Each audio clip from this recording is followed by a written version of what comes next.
Le Centre national de vaccination situé à Kembo a reçu le ministre de la Santé. Le professeur Adrien Mougougou a procédé au lancement du nouveau carnet de vaccination. Ornelia Lebomo, Cédric Zendon, chez Limanéa, reportage. Désormais, le carnet de vaccination, c'est ce petit cahier. Très vite, toute autre forme existant sur le marché sera rejetée. Et pour le rendre officiellement disponible, Adrien Mougougou s'est fait piquer. Il est doté aujourd'hui d'un code barre. On a mis un certain nombre de gages qui permettent d'avoir quelque chose de beaucoup plus fiable, de pas facilement falsifiable, parce que même on exige dans ce nouveau carnet de vaccination de coller les étiquettes de vaccins dont on s'est procuré. Mais j'invite d'ailleurs tous les détenteurs des anciens carnets de vaccination à se rapprocher du centre international pour pouvoir renouveler les carnets de vaccination avec les nouveaux sceaux de la République. Simple et pratique, ce carnet peut être empoché. Une autre spécificité, c'est qu'il ne peut être falsifié et commercialisé. Nous recevons en moyenne une trentaine de patients par jour, environ 2000 à 2500 l'année au Centre international de vaccination. Cette nouvelle procédure qui consiste à apposer les vignettes qui contiennent toutes les informations qui sont individuelles pour chaque vaccin qui est posé. De cette manière-là, un individu ne peut pas inventer ou falsifier le carnet de vaccination parce que la vignette n'est récupérée que sur le vaccin qui a été injecté à l'individu. Nouveau carnet de vaccination, nouveau cadre de travail.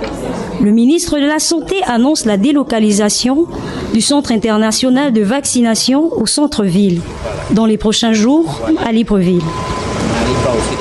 Les infirmières ont célébré leur journée au centre hospitalier universitaire de Libreville ce soir. Priscilla Mwanda et Richard Moubiwa nous font vivre l'ambiance qui a prévalu.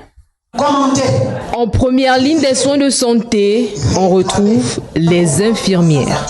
Ces héroïnes souvent négligées, d'où le ton de cet événement commémoratif, mais aussi revendicatif. L'infirmière reste la colonne vertébrale. L'objectif de cette journée, d'abord, est d'éveiller les consciences du personnel infirmier afin qu'ils s'imprègnent véritablement de l'image de leur profession. En tant que futures infirmières, nous souhaitons valoriser la profession infirmière et nous souhaitons aussi remédier au système car nous constatons que ce système a énormément de failles. Il n'existe pas des infirmiers au Gabon. Il existe des gens qui exercent la profession d'exercice du soin. Tout ce qu'on apprend aujourd'hui n'est couvert par aucune loi.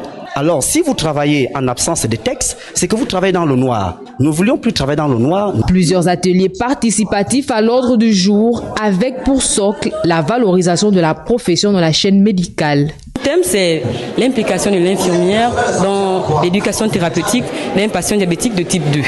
Alors, cette présentation-là nous montre un rôle propre même de l'infirmière qui est souvent mis de côté. On est plus basé sur les rôles délégués médicaux, alors qu'on a les rôles propres, tels que l'éducation thérapeutique. Nous avons les capacités de programmer les soins avec les patients. Au Gabon, les infirmiers représentent 70% de la ressource humaine dans le système de santé. Un personnel important qui ne demande qu'à être valorisé.